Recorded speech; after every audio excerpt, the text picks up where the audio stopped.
पिता और पुत्र और पवित्र आत्मा के नाम पर आमीन। प्रिय भाइयों बहनों, आज हम पूरी कलीसिया, पूरे संसार भर की कलीसिया पवित्र परिवार का त्यौहार मनाती है।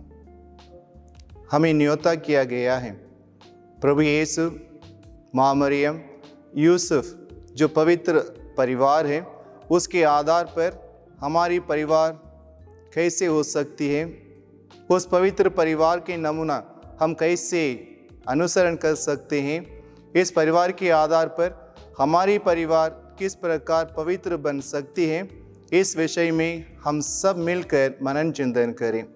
आज कलीसिया हर एक परिवार को आग्रह करती है, अनुरोध करती है, हम भी पवित्र परिवार के जैसे बन सकें। आज के तीनों पाठ, पहला पाठ जो प्रवक्ता ग्रंथ से लिया गया है, दूसरा पाठ कुलोसियों के पत्र और तीसरा सुसमाचार जो संत लूका दे अंजिल से लिया गया है, सारे हमें इस बात पर जोर देती है हम कैसे एक पवित्र परिवार बन सकते हैं। आज के पहले पाठ बड़े खूबसूरत से कहती है जो प्रवक्ता ग्रंथ से लिया गया है, अध्याय 3 2 से 6 और 12 से 15 वचन। उसमें कहा जाता है जो बच्चे, जो संतान अपनी माता पिता की ध्यान से उनकी बातें सुनते हैं, उनकी बातों पर अपना जीवन अनुसरण करने के लिए कोशिश करते हैं, उनके ज़िंदगी में कल्याण होगा। फिर एक बार, जो बच्चे बड़े ध्यान से अपने माता पिता का बातों को सुनते हैं, उनके अनुसरण करते हैं, उनके ज़िंदगी में कल्याण होगा। और जो बच्चे अपने माता पिता के प्रति श्रद्धा रखते हैं, वो अपने पापों के प्रति पश्चाताप करते हैं, प्रायश्चित करते हैं, उनके किए हुए बहुत सारे पाप माफ हो जाते हैं। और जो लोग अपने माता पिता का सम्मान करते हैं, वो जब उनकी संतान आएगा वो उन्हें सुख देगा। अपने माता पिता को आदर करने से, सम्मान करने से उनके पुत्र पुत्रियां जब होंगे वो उन्हें सुख देंगे।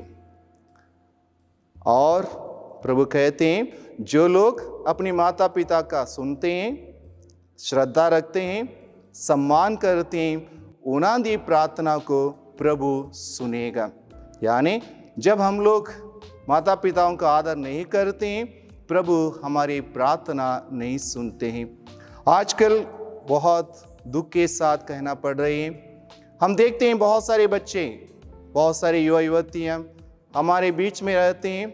आजकल माँ बाप को एक सामग्री की प्रयोग करते हुए, यूज़ करते हुए, यूज़ एंड थ्रो जो कल्चर है आजकल का, उसके प्रति अपना जीवन को आगे बढ़ाते हैं। खास तौर पे अपने माता पिता को एक बैंक की तरह देखते हैं, लेना और देना, उसके बाद हमारे बीच में कोई संबंध नहीं रहता है। लेकिन आज हमें प्रभु फिर ये याद दिलाते हैं हमारे जीवन में किस प्रकार हमारे माता पिता को आदर करना चाहिए। आज के दूसरे पाठ में संत पौलुस रोम में जेल में रहते हुए, बंदी गृह में रहते हुए हमें खूबसूरत से समझाते हैं हमारे परिवार में किस प्रकार की गुण होना चाहिए, किस प्रकार हमारे परिवार का गुण से परिपूर्ण होना चाहिए। संत पौलुस कहते हैं हमारे परिवार में अनुकंपा, सहानुभूति, विनम्रता, कोमलता और सहनशीलता धारण करना चाहिए। जिस परिवार इस गुणों से भरा है वो परिवार पवित्र परिवार बन सकते हैं।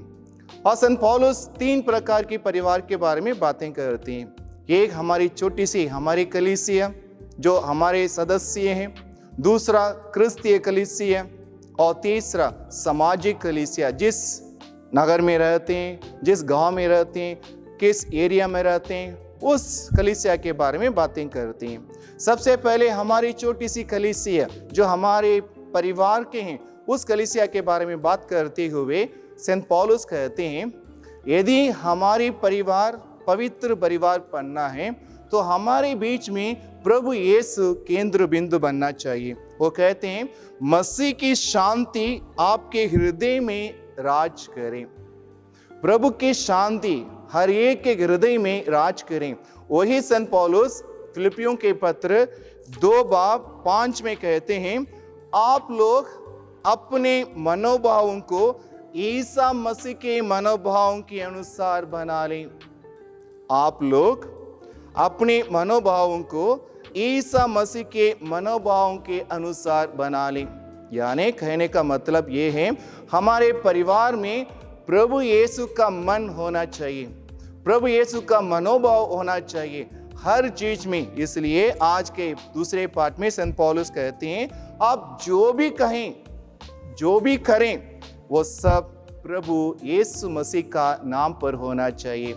जहां यीशु मसीह हमारे परिवार का केंद्र बिंदु है, जहां यीशु मसीह हमारे जीवन में निवास है, जहां हमारा जीवन प्रभु यीशु मसीह से संचालित है, तब हमें यीशु मसीह हमारे जीवन का आगे होंगे, यीशु मसीह का अनुसरण करेंगे। तब हमारे जीवन में पति पत्नी के बीच में, या पत्नी पति के बीच में, या माता पिता अपने बच्चों के बीच में, या बच्चे अपने माता पिता के बीच में वो भेदभाव नहीं होगा, क्योंकि हमारा मंजिल है यीशु मसीह का मनोभाव। हमारा मंजिल है हमारे बीच में जीवित प्रभु यीशु के अनुसरण करना। हमारा मंजिल है प्रभु यीशु हमारे जीवन में रहते हुए उनका अनुसरण करना। वैसे परिवार जब बन जाएगी तो हमारा परिवार भी एक पवित्र परिवार बन जाएगी। और दूसरी ओर संत पौलुस कहते हैं, जब हमारा क्रिस्तीय परिवार है, ये दूसरी प्रकार के परिवार है। जब हम लोग संडे में आते हैं, प्रार्थना के लिए आते हैं, आराधना के लिए आते हैं, या घरों में एक साथ मिलकर पारिवारिक प्रार्थना करने के लिए जाते हैं, हमारा परिवार कैसे होना चाहिए? वो कहते हैं, हमारे परिवारों के बीच में शांति होना चाहिए। हम जो भी प्रार्थना के लिए आते हैं, हमारा मन में शांति लेकर आना चाहिए, हम शांति का दूत बनकर आना चाहिए। हमारे हृदय में किसी प्रकार का भेदभाव नहीं होना चाहिए, हम अशांति फैलाने वाला नहीं होना चाहिए। हम एक साथ मिलकर जब प्रभु की स्तुति करें, एक मन से, एक हृदय से, एक मत होकर, वो प्रार्थना प्रभु के लिए बहुत पसंद आती है। इसलिए हम दूसरे कलीसिया, जब क्रिस्तीय कलीसिया एक साथ मिलकर प्रभु की स्तुति करते हैं, हमारे बीच में प्रभु के निवास होती है। जो दो प्रकार की परिवारों के बारे में संत पौलुस कहते हैं। और जब ये परिवार क्रिस्तीय परिवार बन जाएगी, हम रहने वाले सारे समाज के लिए उदाहरणपूर्ण परिवार बन सकते हैं। और सुसमाचार में बहुत खूबसूरत से आज हमें दर्शाया गया है किस प्रकार ये पवित्र परिवार बने। क्यों प्रभु यीशु, माँ मरियम, यीशु को पवित्र परिवार का कहलाया जाता है? क्योंकि ये पवित्र परिवार इसलिए क्योंकि उन्होंने हर बात पर ईश्वर की आज्ञा मानी है। उन्होंने ईमानदारी से प्रभु की आज्ञाओं का अनुसरण किया है, आज्ञाकारी रहा है। और जो कोई प्रभु की वचन को सुनते हुए उनके प्रति आज्ञाकार रहते हैं, वही पवित्र परिवार बन सकते हैं। उदाहरण के लिए माँ मरियम से लें। माँ मरियम कहती है, मैं प्रभु की दासी हूँ, प्रभु का वचन, प्रभु का कथन मेरे जीवन में पूरा हो। उन्होंने हर समय प्रभु की आज्ञाओं का पूरा करने के लिए, पालन करने के लिए, अनुसरण करने के लिए तत्पर रही। हर समय कभी भी मना नहीं किया है। और दूसरी ओर प्रभु यीशु कहते हैं, मैं इस संसार में अपने पिता की इच्छा पूरी करने के लिए जो काम मुझे सौंपा है, उसे पूरी करने के लिए मैं इस संसार में आया हूँ।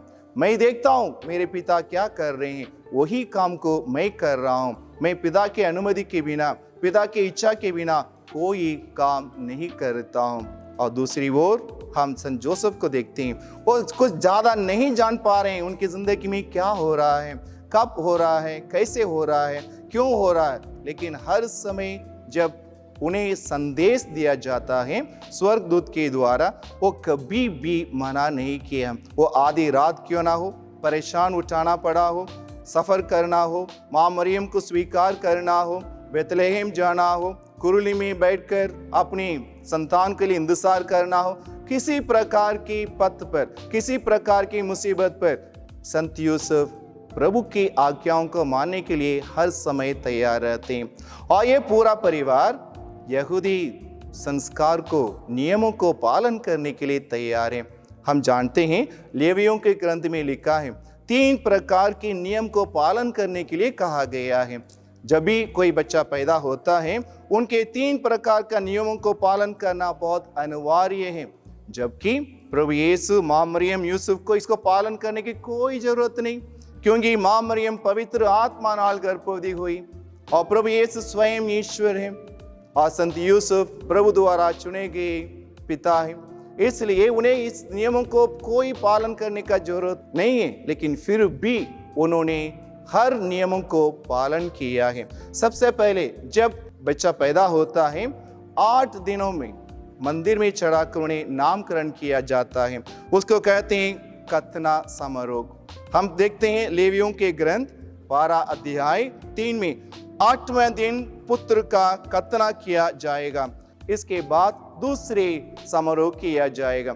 ये 8वां दिन आज के सुसमाचार में सुनते हैं माँ मरियम यूसुफ अपने बेटे को मंदिर में लेकर चढ़ाते हैं, उनको प्रभु के सामने समर्पण करते हैं, क्योंकि उन्होंने अपने नियमों को मूसा द्वारा दिया गया सारे नियमों को पालन करना चाहते हैं। और दूसरा, माँ मरियम को शुद्धिकरण करना सीख। बच्चा पैदा होने के 40 दिन के बाद हर एक औरत को मंदिर में जाकर जो अपने पुत्र को जन्म दिया है अपने आप को शुद्धिकरण करना बहुत अनिवार्य था, वो जरूरी था। लेकिन माँ मरियम के लिए जरूरी नहीं थी, क्योंकि वो पवित्र आत्मा से गर्भवती हुई, ईश्वर द्वारा चुनी गई, बिना पाप से उनका जन्म हुआ। इनके इसके बावजूद जो नियम लिखा गया है, मूसा द्वारा यहूदियों को दिया गया है, वो सारे नियमों को पालन करने के लिए माँ मरियम यूसुफ मंदिर जाते हैं। और इधर खूबसूरत बात यह है, जो लोग अपने आप को शुद्धिकरण करने के लिए मंदिर में जाते हैं उन्हें एक मेमना और एक कबूतर को चढ़ाना पड़ता है। मेमना होम बलि का प्रतीक है और कबूतर हमारे प्रायश्चित बलि का जरूरत है। ये प्रतीक है, यानी होम बलि और प्रायश्चित। और जो लोग गरीब हैं, जो लोग मेमना नहीं चढ़ा सकते हैं, उनके लिए एक छूट सी कि वो लोग 2 कबूतर को चढ़ा सकते हैं मेमने के जगह पर। उसी प्रकार माँ मरियम अमीर नहीं सी, उनके पास इतना पैसा नहीं सी, इसलिए उन्होंने माँ मरियम अपने आप को शुद्धिकरण करने के लिए मेमना को नहीं 2 कबूतर को बलि चढ़ाया। उन्हें चढ़ाते हुए कह दिया है, मैं दरिद्रों की हूँ, मैं गरीब हूँ, मैं अमीर का नहीं हूँ, मैं साधारण लोगों से आई हुई हूँ। कबूतर को बलि चढ़ाकर अपने आप को शुद्धिकरण किया है। और तीसरा नियम यह है कि कोई भी पलौटा पुत्र हो या जानवर का हो, उसको वापस छुड़ाने के लिए कुछ पैसा देकर उन्हें वापस लिया जाता है, क्योंकि पहलौटा बेटा या कोई भी जानवर कोई भी जन्म लेता है वो ईश्वर का है, इसलिए इसको पहले ईश्वर को चढ़ाना पड़ता था। उसके बाद उसको छुड़ाने के लिए कुछ पैसे जमा करते हुए, अपने टैक्स भरते हुए, आज के भाषा में कहें हम टैक्स देकर उन्हें वापस छुड़ाने का सिलसिला था। उसी प्रकार तीनों नियमों को पालन करते हुए माँ मरियम, यूसुफ और जीसस सारे नियमों को पालन करते हुए आए हैं, इसलिए पवित्र परिवार कहा जाता है। और जो लोग ईश्वर की वचन को सुनते हैं, जो लोग ईश्वर की आज्ञाओं का अनुसरण करते हैं, जो लोग ईश्वर की इच्छा अनुसार अपना जीवन बिताना चाहते हैं, वही लोग पवित्र कहा जाएंगे। यदि आज हमारे बीच में एक नमूना है, एक उदाहरण है प्रभु यीशु, माँ मरियम, यूसुफ का ये पवित्र परिवार, इस परिवार को नमूना को आदर्श करते हुए अपने जीवन में इस परिवार जैसे अपने परिवार को बनाने के लिए हमें भी सबसे पहले ईश्वर की आज्ञाओं का पालन करना है। ईमानदारी से, वफादारी से जो प्रभु यीशु हमें आज्ञा दिया है, और खास करके आज प्रभु कहते हैं माता पिताओं को आदर करना है। हमारे छोटे बड़े बच्चे जो इधर हैं, जो हमारे युवा युवतियां हैं, उनसे अनुरोध करते हैं, यदि हमारा परिवार पवित्र बनना है, सबसे पहले ईश्वर की आज्ञाओं का पालन करना है। हमारे माता पिता के प्रति श्रद्धा रखना है, अपने माता पिता के प्रति सम्मान रखना है। और जिस परिवार में प्रभु यीशु केंद्र बिंदु बनते हैं, जिस परिवार में प्रभु यीशु हमारे बीच में शांति का राज करते हैं, हमारे हृदय में निवास करते हैं, जिनका मनोबल प्रभु यीशु के मनोभावों से मिलती जुलती है, उनके आधार पर अपना जीवन बिताते हैं, वही परिवार पवित्र परिवार बन सकती है। और माँ मरियम, यूसुफ, यीशु की जैसे हमारा परिवार में भी प्रभु यीशु हमारे बीच में रहकर इसको आशीष दे सकते हैं। आज जब हम लोग ये पवित्र परिवार का त्योहार मनाते हैं, हमारे परिवार भी संकल्प लेना चाहिए, हर एक जन अपनी माता पिता को आदर करें, हर घर में ईश्वर के राज्य, शांति का राज्य स्थापित करने के लिए कोशिश करें। प्रभु यीशु का मनोबल हमारे मन में हमेशा बने रहे, ताकि जो सोच हम करते हैं, जो फैसला हम करते हैं, जो बातें करते हैं, वो सब ईश्वर की अनुकूल हो, ईश्वर की मनोबल के अनुकूल हो, ईश्वर जैसे हो, ताकि हमारा परिवार पवित्र परिवार बन सके। ईमानदारी, वफादारी, आज्ञाकारी हमारा जीवन में बने रहें तो हमारा परिवार अवश्य एक पवित्र परिवार बन सकती है।